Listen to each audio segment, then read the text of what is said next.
and welcome. Baruch atah Adonai Eloheinu melech haolam asher kitshanu b'mitzvotav v'tzivanu la'asok b'divrei Torah. Amen. Amen.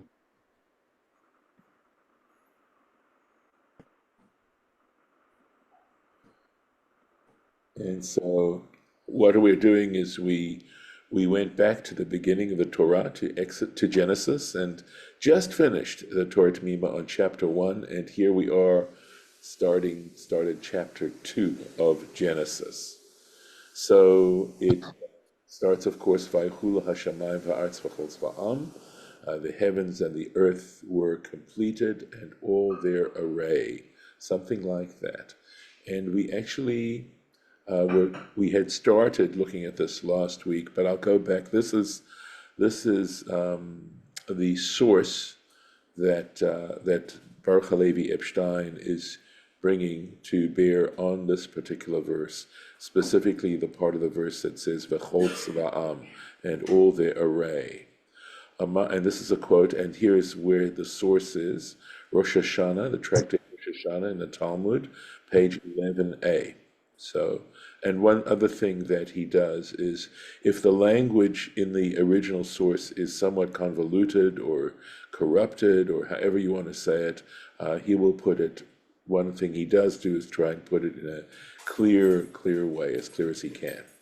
Amar Rabbi Joshua ben Levi, said Rabbi Joshua ben Levi, Kol ma'aseh bereshit b'komatan. All the creation, the entire creation was done, the komatam, in its full stature. Sharstein was the one he's translated this part of Torah Temimah as far as I'm aware, and he translates that as koma means your stature, in full stature, nivra'u, right? They were created, fully developed. L'da'atan nivra'u, they were done with their cognition, they knew, or it was with their consent, something like that, right? It was done. They were aware of what was happening, and they were in consent with that. L'tzivyonan nivra'u, in other words, and they were also created according to their desires. We've already looked at this little piece here down below. We did that last Sunday, but so I'm going to keep going. Shene'emar, as it says, Vaychulu hashamayim va'aretz v'chol tzva'am. This is, of course, quoting our verse, right? The heavens and the earth were completed and all their array. Al tikra tzva'am. Don't read this word as tzva'am, ela tzivyonam, but read this as the word tzivyonam. Don't read it as meaning their host, but basically according to their desires.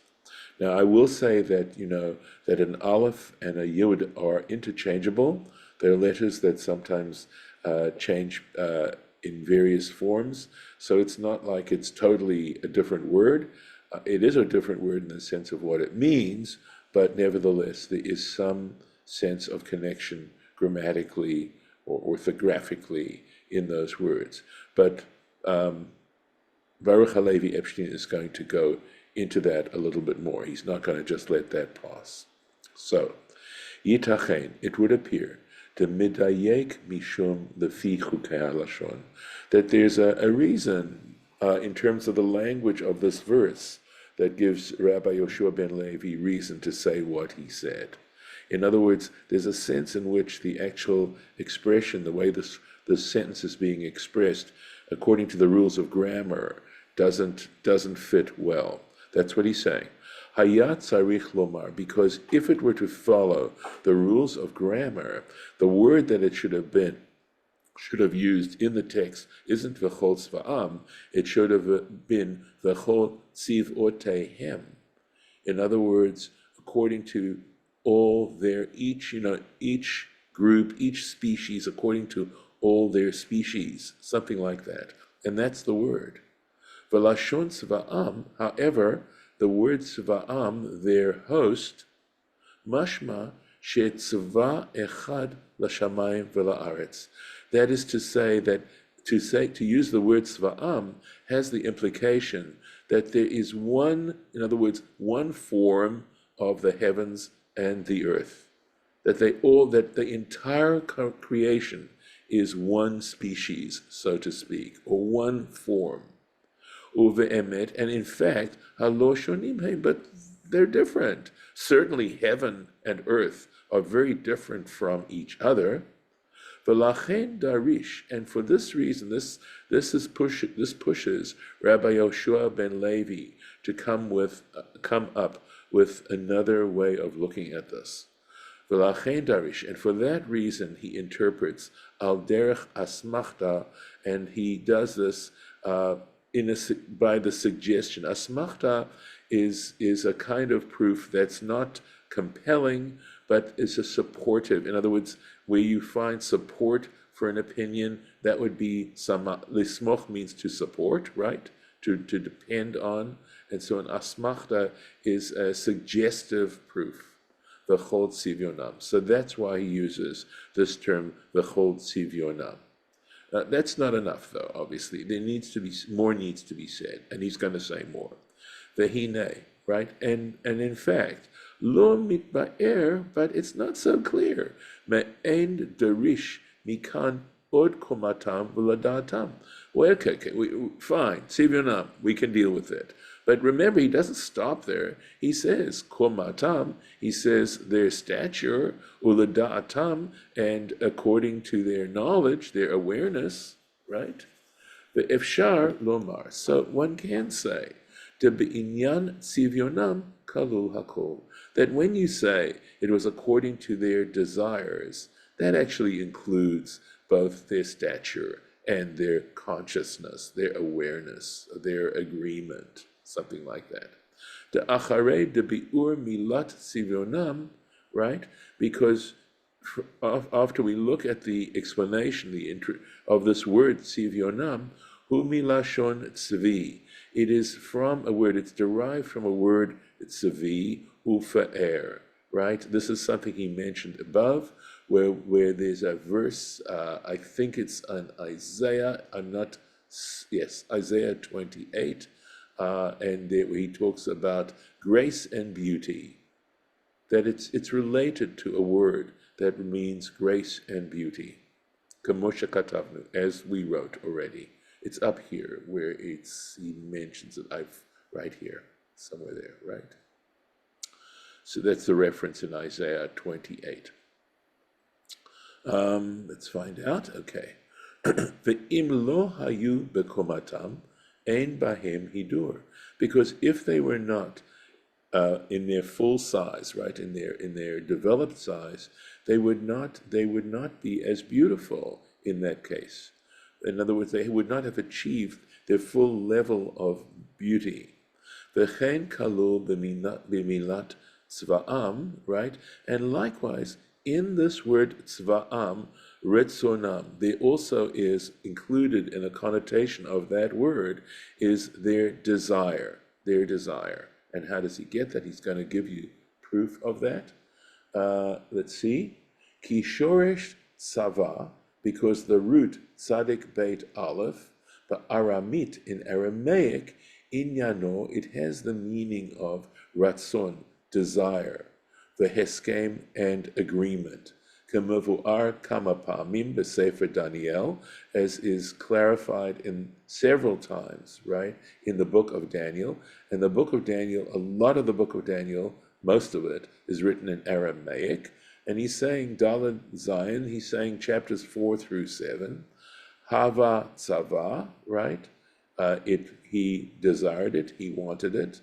Adayin Tzavit, lit, okay? So you still wanted, or you had at that point desired, litzba v'od, and another version of this, all meaning having the idea of desire, agreement, etc. Umashe katavnu, right? And what we have written, the darish tzva'am miloshon tzvi v'tifara, and regarding the meaning of this word tzava to come from from language that means grace and beauty, nir'eh lahavi ra'aya lazeh, it's worth bringing a proof for this, ulefaresh im zeh, and to explain with this, halashon marot tzvaot, right? And that is to look at the language that is mentioned at the end of Leviticus in in the end of Exodus Vayakel, in the Parsha Vayakel, which talks about the bronze laver that was in the front of the tabernacle, that was made from the mirrors, okay, of the serving women, of the women. But tzvaot, okay, why this word referring to these women? Right?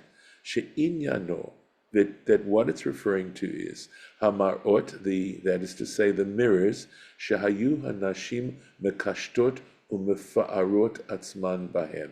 In other words, it was referring to these mirrors which women would adorn and beautify themselves with these mirrors. V'iyen sham Rashi, and he says, take a look at the Rashi there, shepiresh tzvaot, right? So he explains the word tzvaot. This is this word, right? Marot hatzvaot, from the language of tzava v'kibbutz. So there he understands it as meaning a group of people. The eino pirush meraveach, I think I'm going to say, right? That is not really a helpful interpretation. Ulefi ma shekatavnu, but if you look at what we wrote, that is to say that if we understand this marot hatzavaot as saying these mirrors with which the women adorn themselves, using hatzvaot meaning something with which you can beautify and make yourself look graceful, right? Then that word tzvaot makes sense, right? More sense. Ulefi ma yitba'er hetev, it becomes clarified. That's why the Torah used the word tzvaot there, and not to mean a gathering or a group, but rather to say that these are the mirrors that they used to adorn themselves and to beautify themselves. So that takes care of that particular comment. On to verse 2. Bayom Hashvi'i. So let's take a look at the verse in the Torah. Vaychal Elohim Bayom Hashvi'i, and God completed on the seventh day Melachto Asher Asa, his work which he had performed on the seventh day. Vayishbot Bayom Hashvi'i, and he rested, he ceased from work on the seventh day.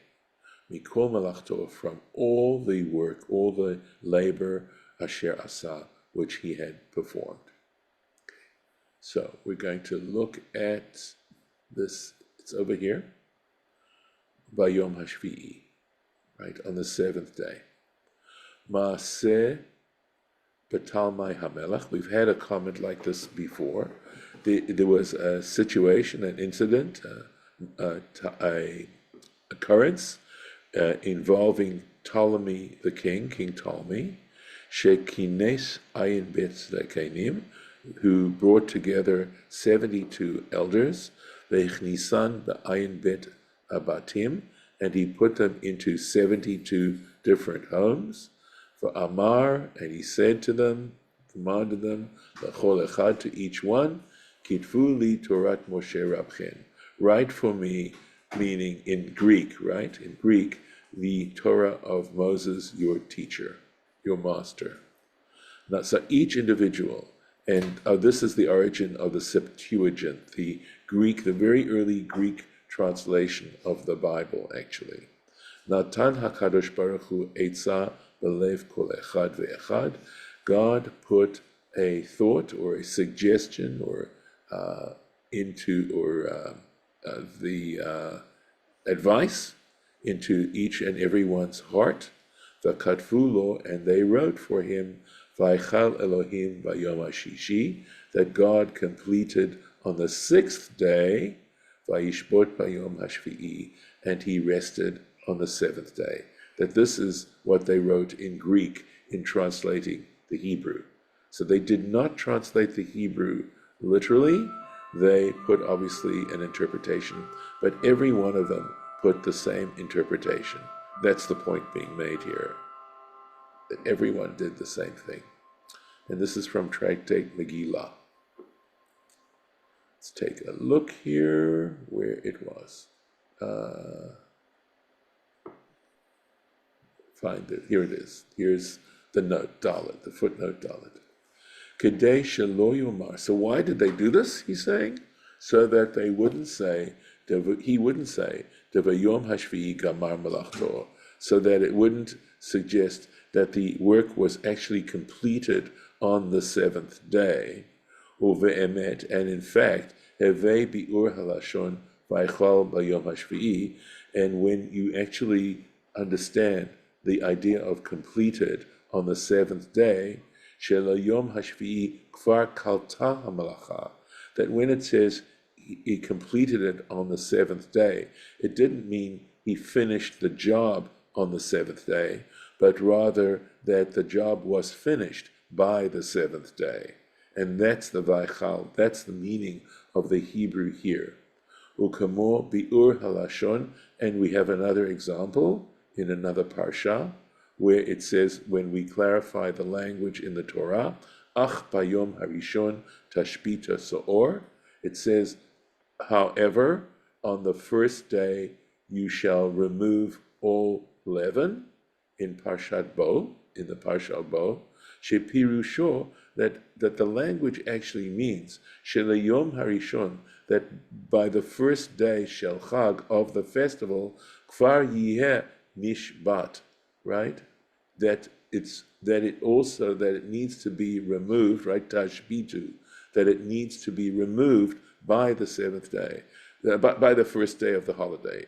In other words, by the time you hit the first day of Pesach, there should be no leaven in your home. It doesn't mean to actually do the removal on the first day. It means on the first day it should all have been removed.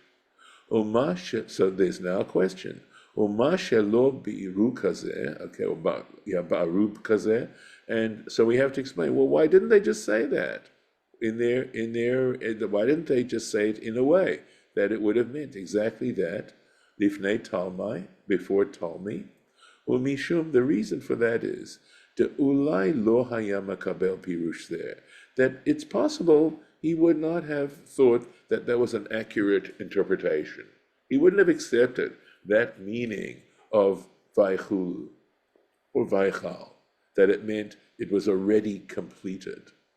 Mipnei she'ulai haya rotzeh limso ilah b'Torah, and the reason is that perhaps Ptolemy's intention, right, that the reason he was asking this to do this is that he wanted to find some falsehood in the Torah, in Moses' Torah, kamoshe katavnu, as we've already written, Reish Parsha HaKodemet, at the beginning of the previous Parsha, the previous chapter. Uma shelo katva be'emet haTorah. And now we have to go back and say, well, why didn't the Torah itself, right? Why indeed didn't the Torah say, Vaychal bayom hashishi? Why doesn't it simply say that he completed on the sixth day, right? Kedei sheyeh halashon, just so that the language, the expression, yoter mevorah, would be clear. There'd be no question that it was done by the end of the sixth day, and that when it says completed on the seventh day, it means it had already been completed. Hu kamoshe katavnu b'midrash Rabbah, and this follows an explanation that we see in the Midrash Rabbah. Sha'akadosh Baruch Hu yodea lekavein itim b'regaim, that God, the Holy One, blessed be He, is capable of being absolutely precise about times and moments. The imkain, and if that is the case, if shar lichtov be meforash, right, and if that's the case, one can write. I believe this is saying, with regards to God, meforash, explicitly, shekala beknisat yom hashvi'i, that you can. That's why you can say that he ended as the seventh day came in, mamash umetzumtzam, right? That was actually the case, precisely. In other words, that the moment the sixth day was over, and the moment that, at that very precise moment that the seventh day began, God had completed the work of creation. Lo kamo basar v'adam, this is not like mortal human beings, shemipnei she'ifshar lo litzamtzem, because it's impossible for human beings to be this precise, to be down to the nanosecond, right? Mosif michol al hakodesh. For that reason, you have to add from a weekday onto the holy day. In other words, that part of that would have been happening. We wouldn't be able to really tell. And by the way, I don't know if he's referring here to the fact that we do that in practice, that the reason why candle lighting is 18 minutes before the actual Shabbat begins is because of that lack of accuracy. And likewise with Havdalah, we add a little bit of the weekday onto the Shabbat to make sure that the Shabbat is entirely taken care of in a holy manner. V'da dema shelo katuv b'riyat yom hashvi'i. So there's an additional interesting factor going on. You should know that we notice that there's something missing from the creation of the seventh day, because it doesn't say, like on every other day, it says, Vahi Erev, Vahi Voker, Yom Shvi'i. It doesn't say, regarding the seventh day, it doesn't say there was evening and there was morning, a seventh day, right? With all the other 6 days, it always ends with, there was evening, there was morning, day X. Kamosh b'sha'ar ha'yamim, just like with the other days. Yesh lomar, so what's the explanation of this? The Romez, that this is alluding lema shekatuv b'Yerushalmi brachot, that this is written in the Yerushalmi, the Talmud Yerushalmi, as opposed to the Talmud Bavli, in Tractate Brachot. It's also organized, the Talmud Yerushalmi is also organized to follow the order of the Mishnah. Brachot Peichet, so chapter 8 of Brachot, Halacha Hey, this is the way the Yerushalmi is divided up. Ubebereshit Rabbah, and also in Genesis Rabbah, Perek Yud Aleph, chapter 11. Lamed Vav Sha'ot Shimsha HaTorah B'Yom HaShvi'i. That in fact, the seventh day, back in the day of creation, was 36 hours in length. 36 hours. Yud Bet Ba'erev, so 12 hours in the evening, B'erev Shabbat, on Friday. Yud Bet B'leil Shabbat, 12 hours on the night of Shabbat. Yud Bet B'yom HaShabbat, and another 12 hours on the day of Shabbat. Is somebody trying to say something? Okay, all right. Okay.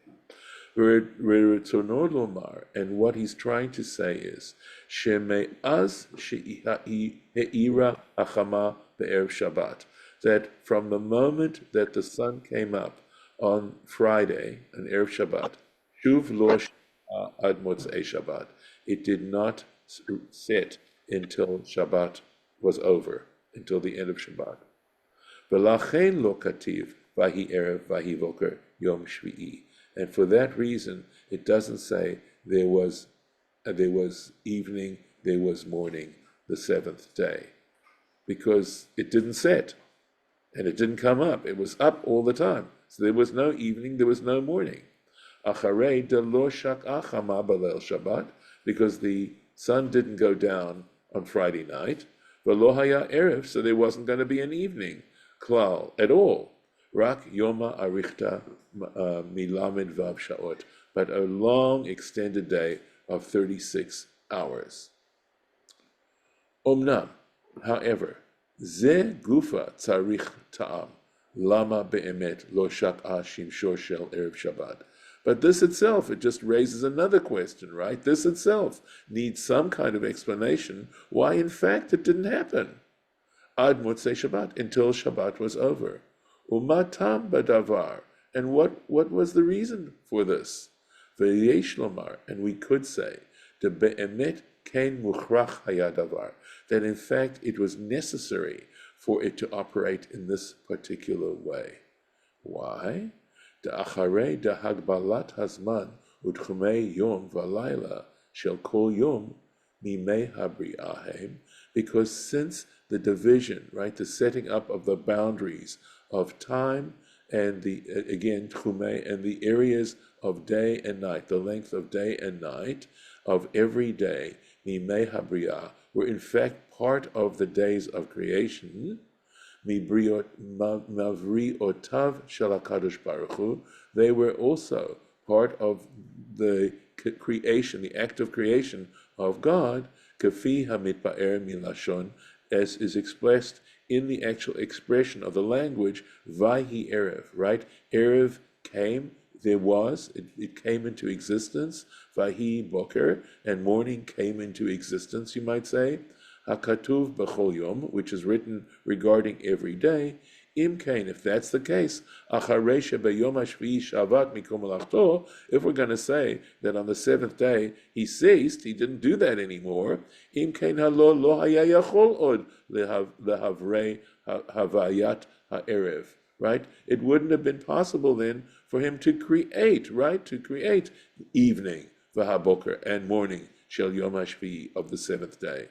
V'lachein Ikev HaKadosh Baruch Hu et tzrichat HaShemesh Shel Yom HaShishi, and that's why God extended the shining of the sun, right, the daytime of the sixth day, ad Motzei Shabbat, until Shabbat was over. V'Iyein od, and check further, Ma shekatav be'inyan hashayach, or Ma shekatavnu, possibly, what we have written in this issue that refers lepasuk zeh lekaman, to this particular sentence below, the Parshat Yitro, in Parsha Yitro, that's in Exodus chapter 20, the pasuk Shabbat Lashem, where it talks about a Sabbath to Hashem, the Dok QED. So we will continue, God willing, next Sunday with the next little part, and I'll put in the marking here. So, any comments before I stop the recording? Okay, I'm going to stop the share, and I'll stop the recording.